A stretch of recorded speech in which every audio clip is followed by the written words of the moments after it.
What's the secret to a long and happy marriage?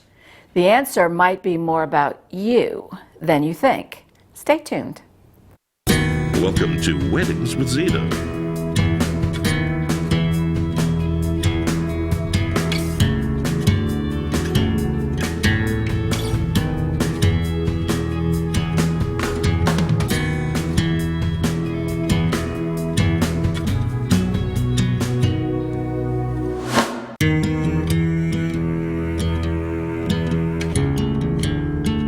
Here's your host and producer, Zita Christian. Hi everyone, welcome to the show. My guest tonight is a good friend. Her name is Judith O'Connor. She is a fellow wedding officiant, and she is also a certified hypnotherapist and a life and empowerment coach. Subjects I find fascinating. Judith, thanks for being on the show tonight.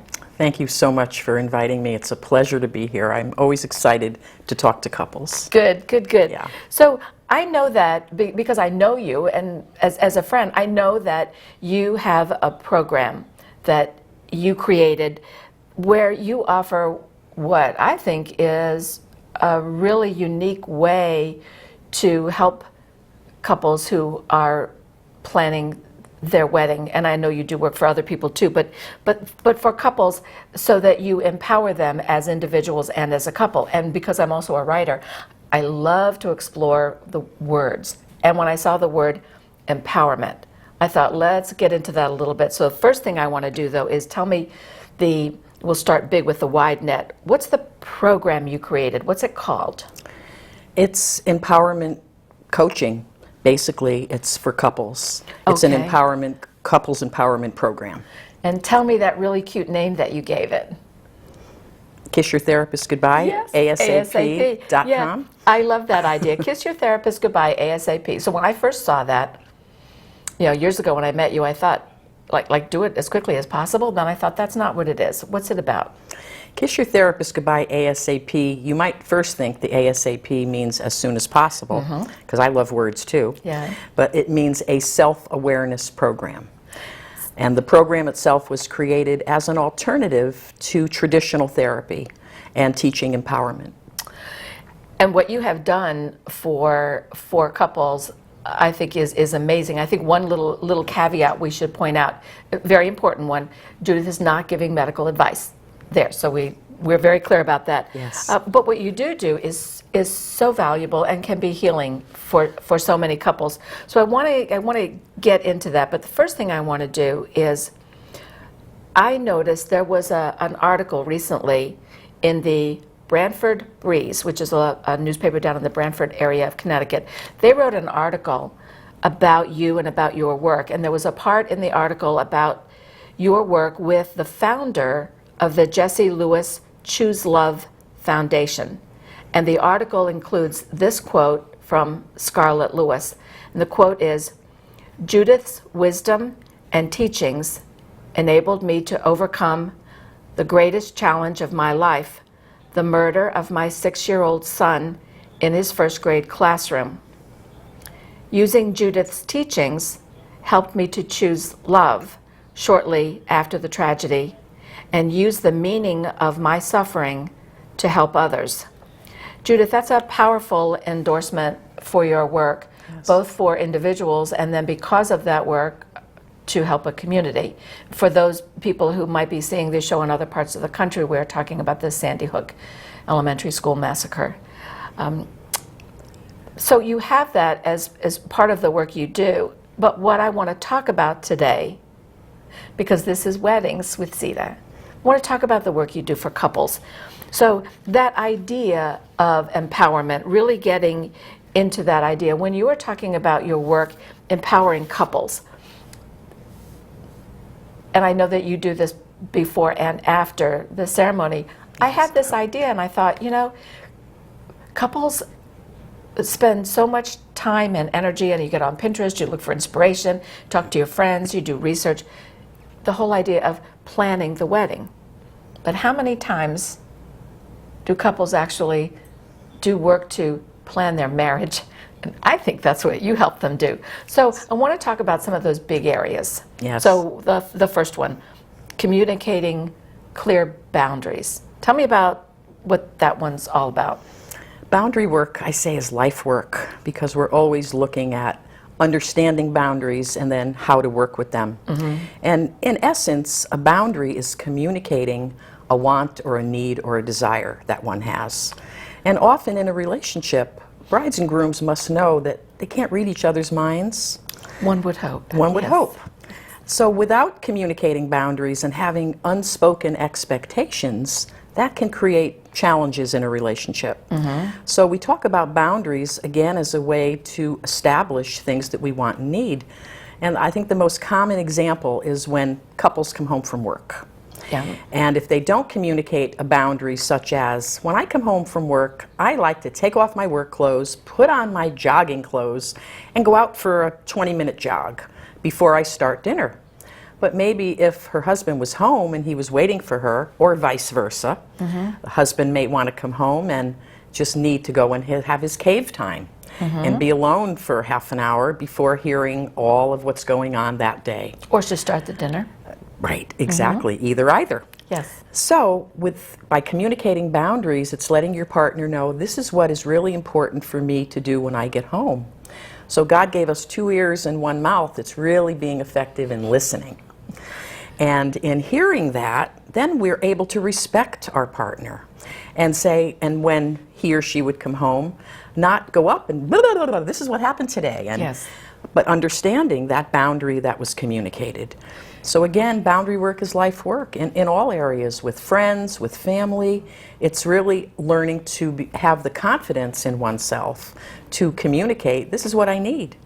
And the example you just gave, to me, that's a boundary to say, this is the boundary because I need this time and space. So it's a boundary that keeps someone out. But I think boundary also can have an implication of, here's the area where I want to be sure that you are part of this. I want you to be in this part of things with me. I don't want to have to do it alone.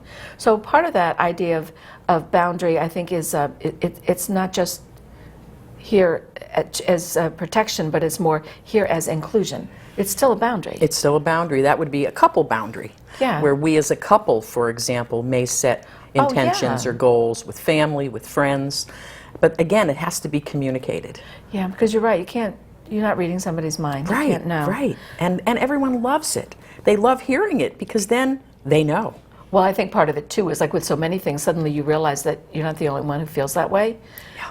And I was like, oh, enough people feel that way that you could do a show about it. You could write a magazine article about it. Yeah, Yes. yeah. This is Yes. a real thing. Yes. So let's talk about one of the other ones too. Recognizing uncomfortable patterns of behavior, and I have a feeling, Judith, that one is something that is not always obvious. That people don't always see their patterns. It's very true. Not only do they not see them, but often planning the wedding and being in love and having all the fun of that, it's almost uncomfortable sometimes for either a person individually or their partner to talk about something negative or a pattern that they may see. So it takes great courage to be able to address patterns, and the most common one that I've seen over the years is mothering and fathering. What do you mean? Mothering and fathering your partner. We want to support couples to be empowered individually and together as a couple. So if there's a pattern in that relationship, let's say the woman was brought up to believe that she does everything. Her mother did everything for her father, and she has created an environment where she's always doing everything for her fiancé, 'Cause it's soon to what be she husband. learned. It's what she learned. He, on the other hand, is a strong man, has many wonderful abilities, and it can make him feel like a child when she would say, "Don't forget your coat," and "Did you bring your lunch?" and always reminding him of things and always picking up after him. So if that pattern is there and it's not addressed, it can often fester then into resentment and into judgment. So when it becomes something to acknowledge and then investigate, then it's easy to change it. But I can see, though, that I can see where initially, certainly it would appear as being helpful, loving and helpful. loving and helpful, and is loving and helpful. It is loving and helpful. So what happens? I mean, how do you know when you've, like, I don't know, tipped the scale or something? It's a pattern when it becomes an argument or an issue, and then it continues, and that's when you identify it as a pattern in any area of the relationship. We're talking about this particular one. But if he, for example, says, after many times, stop telling me to do this, or I remember it on my own, or I can do such and such, but her pattern is always doing and always telling. So again, it's the communication that needs to be expressed once identifying it. And I really want to encourage couples to not be leery or nervous about shortcomings, either in themselves or each other. Because what I've learned over the years is that it takes great courage to be in a relationship. Doesn't it, though? It really does. And without being in a relationship, how would one know of their shortcomings or shortfalls? So it really builds trust, and it builds a platform where people are truly able to say, well, I never knew that about myself, and thank you for pointing it out. And that's, again, where it takes courage initially, because sometimes it's a pattern that isn't so easy to talk about. Like, you never leave a tip in a restaurant, and it always makes me uncomfortable. I think it's important to, but maybe the partner finds one part of service that isn't appropriate, and he doesn't leave a tip. And that could be a pattern that repeats. So if she never told him about it or talked about it or had some dialogue, then it would never change. But it's more the patterns that happen within the relationship that do become pretty apparent, and again, only when it's something negative. And that goes back to something you said a minute ago about the importance of listening, because the words themselves certainly initially could seem perfectly normal and perfectly helpful and loving, but if the response starts having that little edge to it, like don't do that, then it's like, okay, maybe there's something wrong here with what I'm delivering. Yes, exactly, exactly. Wow, okay, I'm learning all kinds of things right now. So, okay, we have another one here. You talk about writing down, telling couples to write down the things that upset them about, like, here's the things that upset me about you, and then the idea of sharing it in the future. I have to tell you, so I read that part on your website, and my first thought was, oh gosh, if that was me and Dick, you'd have to have like a whole tablet, you'd have to have a ton of paper writing down the stuff, and then you sit down and talk about it. So I want to know a whole lot more about that one. This is one of my favorites, and this is probably where I get the most feedback from my couples. It's when things happen, like you're going out to dinner with Dick, and he does something that's very upsetting to you. If you call him on it right now, it could ruin the dinner. So we've programmed ourselves to not talk about difficult things because we don't want to rock the boat. We don't want to ruin the evening. We don't want to impact our partner in a negative way and have them upset with us, and. So we can tend to stuff it. And when we stuff things like that, it can often erupt into it can evolve into an erupting volcano. So couples love this because it gives them something to do when they do get upset. They go write it down in their little book. And something happens the following week. Again, instead of expressing it, stuff it, it's easier, but write it down in the book. Because then the couple decides periodically, we take out our books, we go out to dinner, we go for a walk, we do what we enjoy doing, with the intention being that we are going to share what's in the book. Now, the reason it works so well is it's after the fact, so you're not as charged up about it, yet you're expressing that to your partner so he or she knows it was upsetting. Because if you never tell them, how can they possibly know? So what I have found in the feedback is, usually at the first meeting, the bride has a list. By the second meeting, the groom's list doubles. Because he really got to understand in the first meeting how it works.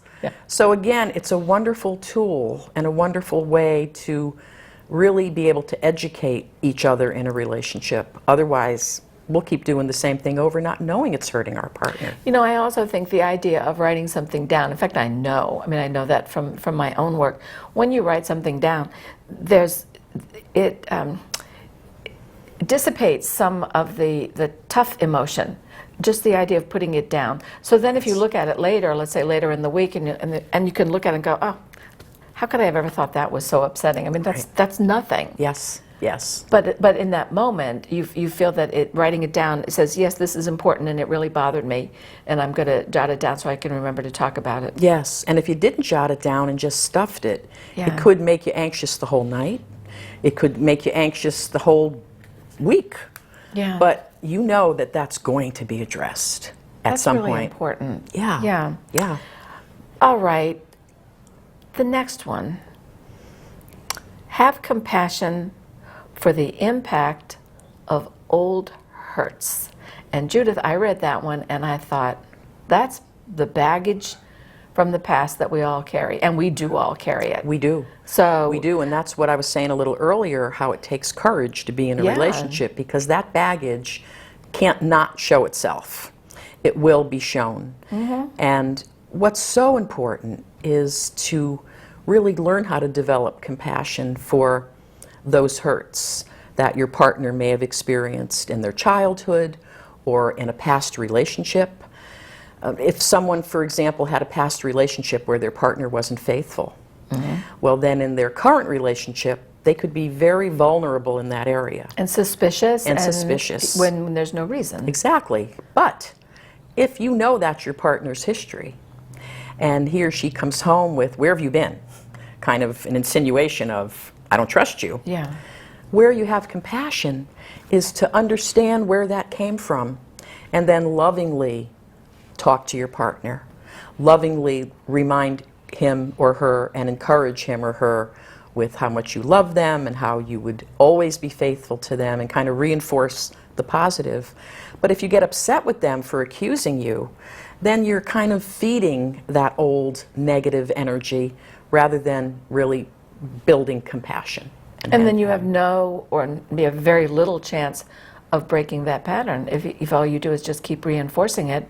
And then I can hear it. I can hear someone saying, "I don't know why relationships they don't work for me. You know, they always end like this." And I look at that and I think, what's the pattern that keeps repeating? Right.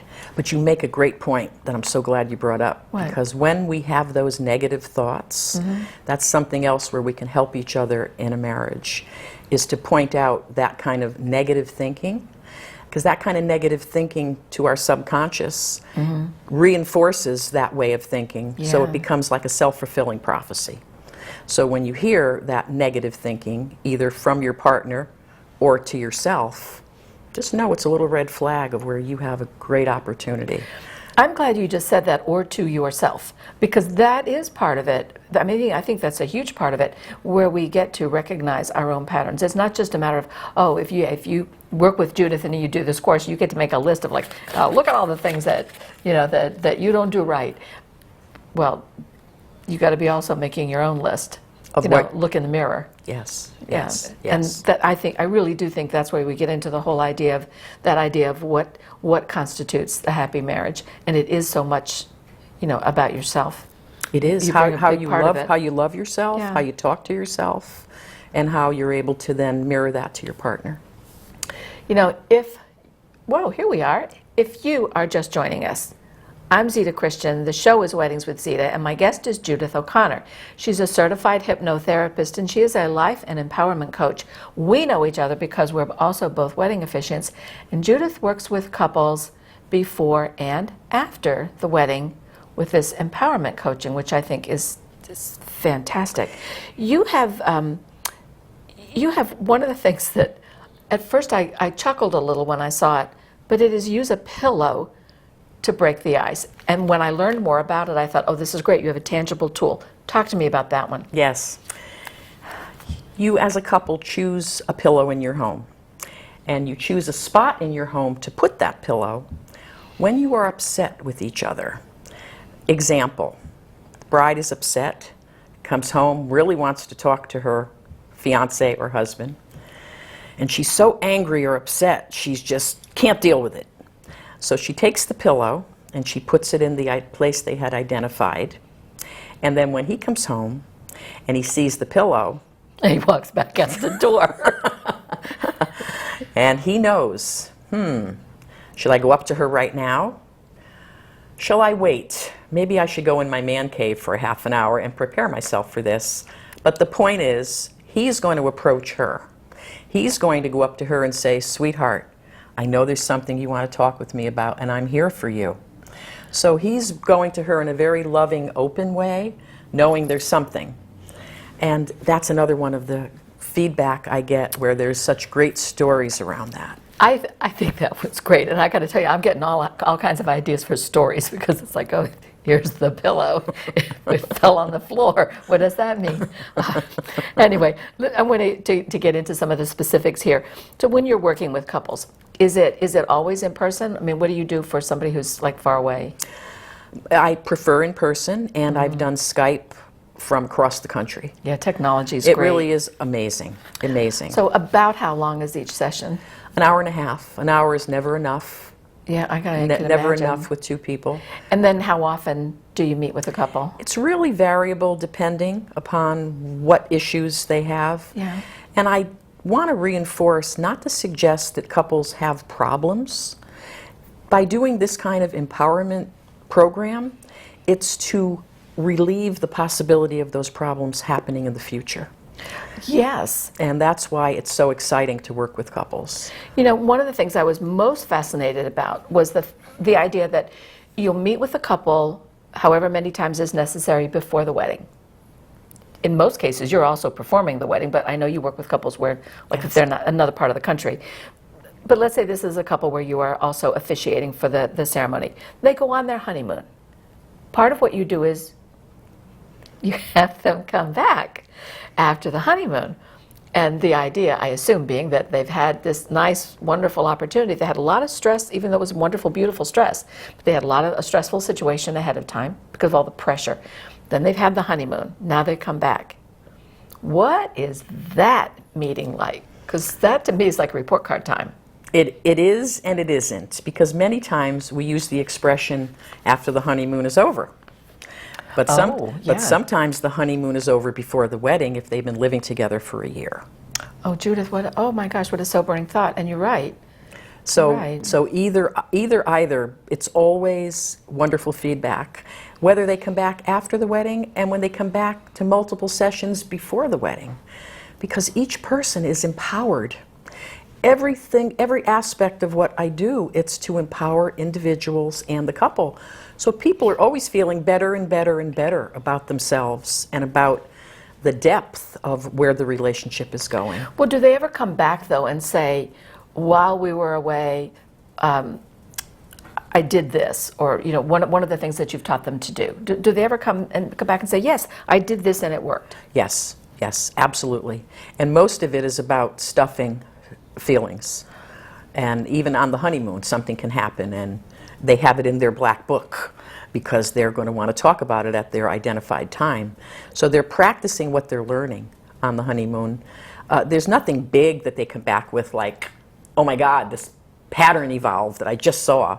It's usually never that dramatic. It's more... Only in the movies. Only in the movies. Yeah. I think that's really important. And do they ever tell you, oh, my parents noticed a difference, or you know, my sister, my brother, that other people notice the difference? Yes, absolutely. A great question, Zita. The families do notice it. They not only notice it with how they see the couple relating, because it's often pretty immediate when you start working with boundaries and communicating when you're upset and doing some of these things. It's pretty immediate in terms of shifting the energy between the couple. Yeah. And families are very attuned and can very often tune into what's going on. I think sometimes too, even without, they're not doing it intentionally, but the family has been involved in creating the pattern, likening it to the steps of a dance. And now suddenly somebody in the family who has been taught the dance has changed the steps. Yes, change the whole dynamic. Yeah. Yes. I love to talk with even the families about empowerment. when they approach me, knowing that I had worked with the couple. Yeah. Because to me, empowerment is feeling confident that whatever you're saying or doing, you're not going to have to look back on and wish you did differently. Oh, that's important. Oh, gosh. And that is one of the jewels of really understanding empowerment, is developing that inner confidence to know that whatever you're saying or doing, you're not going to wish you did differently. I think, too, from my perspective, from my work as a romance writer, I think that concept of being a soulmate is not the person you have this lifetime date with. I think it's the person who you trust enough, love unconditionally, and you feel that same trust and love in return so that you can dig into those negative patterns. You can look at all of those things that may have inhibited your communication and really work with those things to make it better. Indeed, a beautiful way of saying it. And it's so true. It's the ability we have to learn and grow as individuals because of the support we get from our partners. Do people ever, after they've had their session, you've worked with them before the wedding, in most cases you've also officiated the wedding, they come back afterwards. Do they want to come back, like on an anniversary or just anything like that? Usually they'll come back individually if some of the patterns that we've identified are a problem.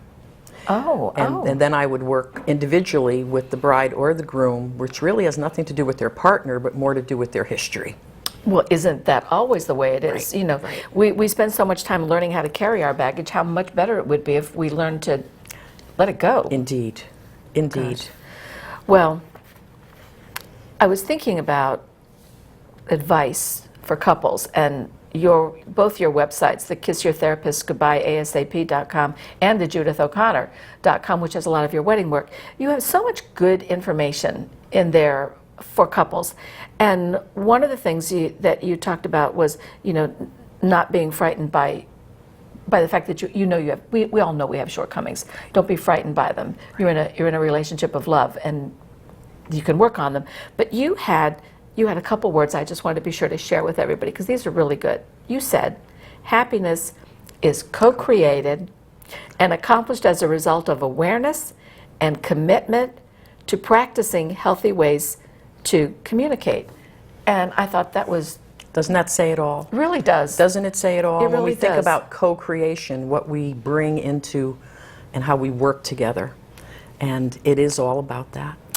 Well, Judith, on that very optimistic note, I'm going to say thank you for being here on the show. Oh, my goodness. Time went so fast. It really did. It did. And we didn't get everything, but we got all the big stuff. Yes. So I want to very much thank my guest, Judith O'Connor. I want to thank you in the viewing audience as well. I want to thank my crew. And I'm mindful of what Judith said, because she's right. Happiness is co-created. So go out and do your part. And join us again next time. Thank you. Are you planning a wedding or renewing your vows? Let today's leading wedding vendors inspire and guide you. To learn about upcoming guests and join the discussion, like us on Facebook, Zita TV. Weddings with Zita is a program of Moon River Rituals. For more information, visit zitatv.com.